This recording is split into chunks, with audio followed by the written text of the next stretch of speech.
Hello, my name's Vin. I'm with Alex and Kevin, and I'm going to start us off by just mentioning a few reasons why we don't support endangered species being held captive in zoos.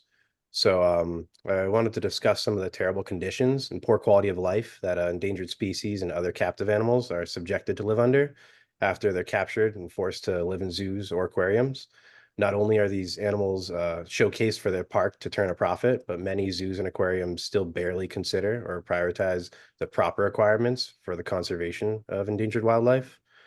Many of these animals are often forced to live in tiny enclosures, forced to give rides, perform in shows, and entertain for our amusement with no chance of ever being released into the wild.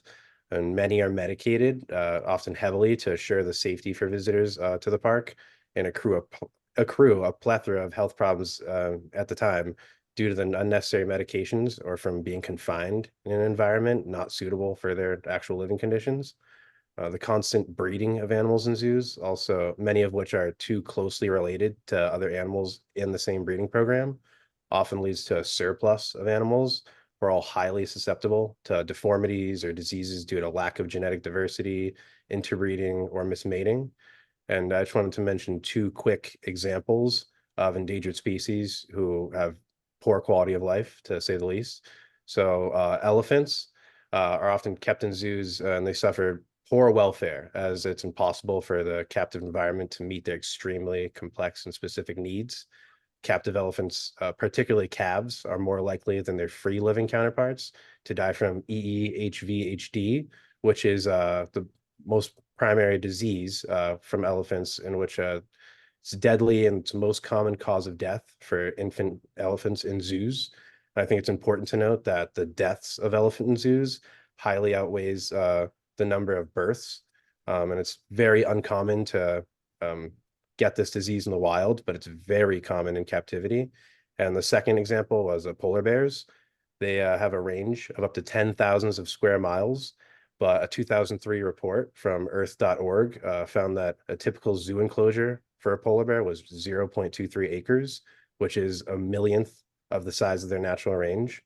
Um, so despite bold claims of serving conservation, saving species from extinction, and educating future generations of conservationists, the primary purpose of zoos is unfortunately to hold animals captive for our entertainment.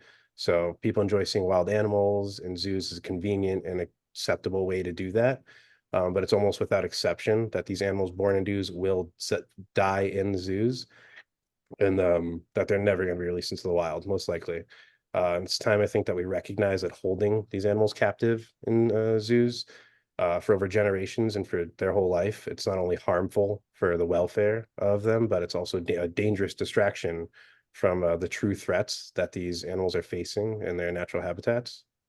So I'm gonna give give the poll to Kyle now, or no, Kyle, no, Alex. Sorry, he's gonna discuss conservation. So zoos' contributions to conservation are actually quite limited. PETA points out that zoos aren't breeding animals with the intent of replenishing threatened populations.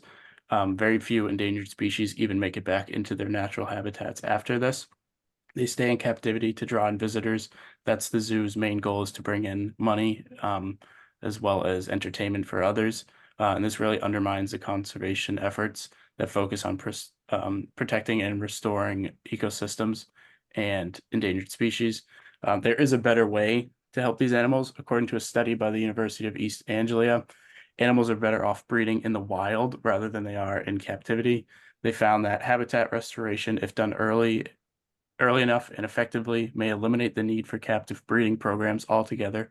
By focusing on storing natural habitats, we can help wildlife populations thrive without needing to help them in captivity. So endangered species shouldn't be held in captivity under the disguise of conservation that the zoos are saying they're doing when the real goal is public entertainment. I'm going to pass it off to Kevin now to talk about economics and conversation as well. Thank you, Alex. So I just wanted to explore a few problems that will occur from keeping and continuing to put these animals in zoos and where this money could actually be better located. So maintaining zoos is very costly. It consumes millions of dollars for things like operations, staffing, maintenance. And these funds could be more effectively allocated to initiatives that provide benefits to both animals and humans, not just human entertainment. For instance, this could include investing in wildlife conservation projects, just like Alex touched upon, that support the preservation of the ecosystems. And we can also address the root causes of endangered species such as habitat loss and poaching. Looking forward, these funds could be directed towards community development programs that promote sustainable coexistence with these animals. Again, we don't want to just be watching them, we want to be living and experiencing things with them.